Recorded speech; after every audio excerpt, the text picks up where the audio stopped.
The Birth of Little Teresa. Santa Teresia dari kanak-kanak Yesus yang dikenal sebagai The Little Flower, lahir di Alençon, Prancis pada 2 Januari 1873 dan dibaptis dengan nama Marie Frances Teresa Martin. Since Teresa's mother dies. Pada tanggal 23 Agustus 1877, ketika Teresia berusia 4,5 tahun, Madame Martin, ibunda tercinta Teresia, meninggal dunia. Ini menjadi awal dari momen-momen menyakitkan dalam hidup Teresia. The Smile of Blessed Virgin Mary. Teresia mengalami sakit yang serius pada usia 10 tahun. Penyakit ini disembuhkan melalui senyuman ajaib dari patung Bunda Suci Perawan Maria yang berada di kamar Teresia. Teresa audience with Pope Leo. Will enter if God wills it. Teresia sangat ingin memohon kepada Paus agar diizinkan masuk Karmel pada usia 15 tahun. Awalnya, Teresia ragu karena melihat pastor Reverend di samping Paus. Tetapi Selene mendorongnya untuk berbicara. Maka Teresia pun berkata, "Yang mulia, izinkan saya masuk Karmel pada usia 15 tahun sebagai penghormatan atas jubilium Anda." Paus menjawab, "Lakukanlah apa yang dikatakan pembimbingmu." Teresia memohon lagi, dan Paus menegaskan, "Engkau akan masuk jika Tuhan menghendaki." Pada akhirnya, pada 1 Januari 1888, Uskup Huguenin mengizinkan Teresia masuk Karmel pada usia 16 tahun. Teresa became novice, Sister Teresa of the Child Jesus. Pada 10 Januari 1889 hingga 8 September 1890, Teresia menjalani masa novisiat. Bunga mungil yang kini telah dipindahkan ke Karmel akan mekar di bawah naungan salib. Saya tidak mengetahui bahwa 12 Februari sebulan setelah saya menerima jubah, Papa kita terkasih akan menerima piala yang paling pahit, paling berat dari semua piala untuk diminumnya. Masa novisiat ini bagi Teresia menjadi masa yang penuh penderitaan karena kondisi ayahnya yang sakit hingga meninggal. Teresa receiving Black Veil. 8 September 1890, Teresia mengikarkan kaul-kaulnya. Sebagai seorang guru di St. Mary's High School, Calcutta, Suster Teresa mengajar dengan penuh semangat dan sukacita. Ia mencurahkan kasih dan perhatian kepada para siswanya, serta dikenal sebagai pengajar yang lembut dan penuh dedikasi. Namun di balik kebahagiaan yang mengajar, hatinya sering terusik setiap kali melihat penderitaan orang-orang miskin, sakit, dan telantar di jalanan sekitar sekolah. Pemandangan itu menimbulkan pergolakan batin dalam dirinya, menumbuhkan benih panggilan yang semakin kuat untuk meninggalkan kenyamanan hidup di biara dan mengabdikan diri sepenuhnya bagi mereka yang disebutnya sebagai yang termiskin dari antara yang miskin. Pada tanggal 10 September 1946, saat melakukan perjalanan dengan kereta menuju Darjeeling, Suster Teresa mengalami pengalaman rohani yang sangat mendalam, yang kemudian Teresa sebut sebagai panggilan dalam panggilan. Dalam keheningan perjalanan itu, ia merasakan dengan kuat bahwa Tuhan memintanya untuk keluar dari biara dan mengabdikan seluruh hidupnya bagi pelayanan kepada mereka yang menderita, orang miskin, sakit, dan terlantar yang hidup di jalan-jalan Calcutta. Pengalaman tersebut menjadi titik balik besar dalam hidupnya dan meneguhkan arah panggilannya untuk melayani dengan kasih tanpa batas. Dengan restu resmi dari gereja pada tanggal 12 April 1948, Suster Teresa meninggalkan biara untuk memulai babak baru dalam hidupnya. Ia pergi dengan sederhana, hanya membawa salib, mengenakan sari putih bertepi biru sebagai lambang kerendahan hati, dan memiliki uang 5 rupiah di tangannya. Sejak saat itu, ia dikenal dengan nama Ibu Teresa dan memilih untuk tinggal di tengah-tengah masyarakat miskin di kawasan kumuh Mochi Hill, di mana ia mulai menjalani hidup penuh pelayanan bagi mereka yang paling membutuhkan. Pada 1950, ia mendirikan kongregasi misionaris cinta kasih, atau Missionaries of Charity, yang berfokus melayani yang termiskin dari yang miskin. Karya kasih ini berkembang pesat. Ratusan rumah pelayanan didirikan, menampung orang yang sakit, anak yatim, tunawisma, dan mereka yang ditolak masyarakat. Pelayanannya dikenal di seluruh dunia karena ketulisan dan kesederhanaannya. Ia berkata, yang penting bukan seberapa besar kita melakukan sesuatu, tetapi seberapa besar kasih yang kita berikan di dalamnya. Bunda Teresa telah menghayati kehidupan Yesus yang sengsara dan wafat melalui pelayanan penuh kasih, pengorbanan, dan kesetiaan kepada Tuhan. Melalui kisahnya, nilai-nilai yang paling menonjol dari perjuangannya antara lain kasih tanpa batas. Yesus dalam sengsara dan wafatnya menunjukkan kasih yang tiada batas. Ia tetap mengasihi bahkan ketika disiksa, dihina, dan disalibkan.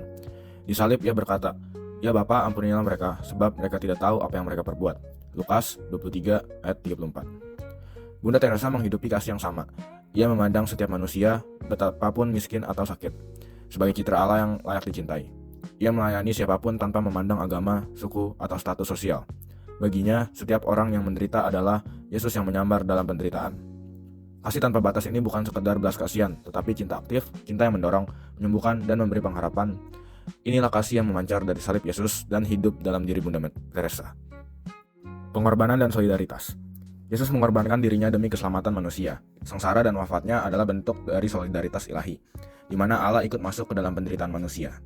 Bunda Teresa meneladani pengorbanan ini dengan hidup bersama orang miskin, sakit, dan sekarat, bahkan di tengah bau busuk, penyakit menular, dan kelelahan batin. Ia meninggalkan kenyamanan biara untuk turun ke jalanan kumuh Calcutta, seperti Yesus yang turun dari surga untuk hadir di antara orang berdosa. Pengorbanannya bukan karena kewajiban, tetapi karena cinta. Ia berkata, kasih sejati adalah memberi sampai terasa sakit. Dalam setiap luka yang disentuh dan setiap wajah yang diseka, Bunda Teresa menghadirkan wajah Yesus yang penuh kasih. Ketaatan dan kesetiaan pada kehendak Allah. Dalam Taman Getsemani, Yesus berdoa dengan penuh ketaatan. Jadilah kehendakmu, ya Bapa, bukan kehendakku. Ketaatan ini membawanya sampai pada kematian di salib. Bunda Teresa juga meneladani ketaatan yang sama. Saat ia mendengar panggilan dalam panggilan untuk meninggalkan biara dan mengabdi di tengah kemiskinan ekstrim, ia taat meski menghadapi banyak penolakan dan kesulitan. Ia percaya bahwa kehendak Allah lebih besar dari rasa takutnya.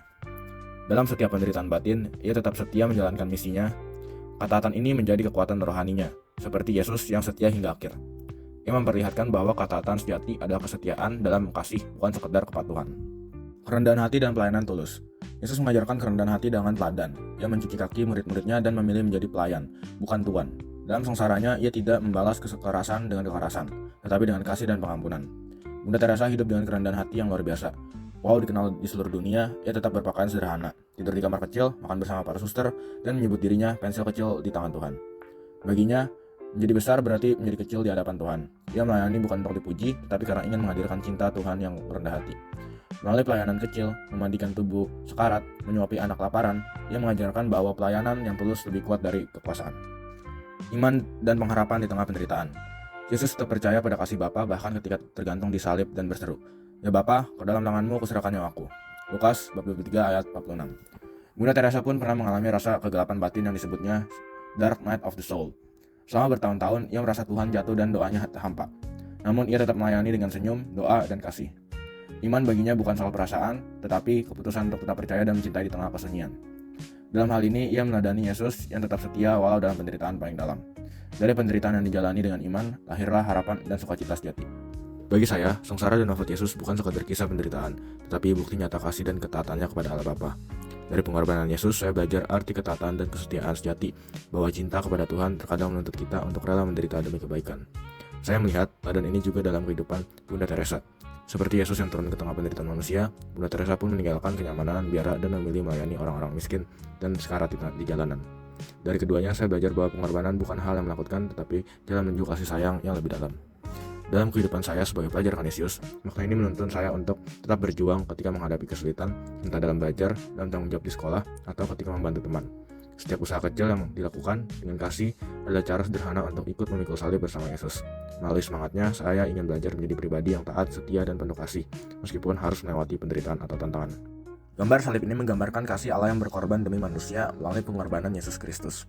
Terlihat Yesus yang menyalibkan dirinya sebagai wujud kasih tanpa batas yang menjadi sumber kekuatan dan inspirasi dalam pelayanan dan kehidupan sehari-hari. Tangan-tangan yang mengulurkan diri ke arah salib melambangkan pertolongan dan kasih Allah yang hadir nyata, siap menyertai setiap langkah kehidupan. Sebagai seorang pelajar SMA Kanisius, saya melihat maknanya sebagai pengingat untuk tetap teguh, bertanggung jawab, dan berani menghadapi tantangan dalam studi maupun kehidupan sosial, dengan meneladani kesetiaan dan keberanian Yesus. Terang yang memancar dari salib menunjukkan harapan dan semangat yang dapat saya bawa ke dalam aktivitas belajar, persahabatan, dan pelayanan di lingkungan sekolah. Setiap keputusan, usaha, dan tindakan sehari-hari dapat dijadikan sarana menyalurkan kasih Allah kepada sesama, menolong mereka yang kesulitan, serta menjadi terang yang menuntun hidup saya sesuai nilai Kristiani yang diajarkan di Kanisius.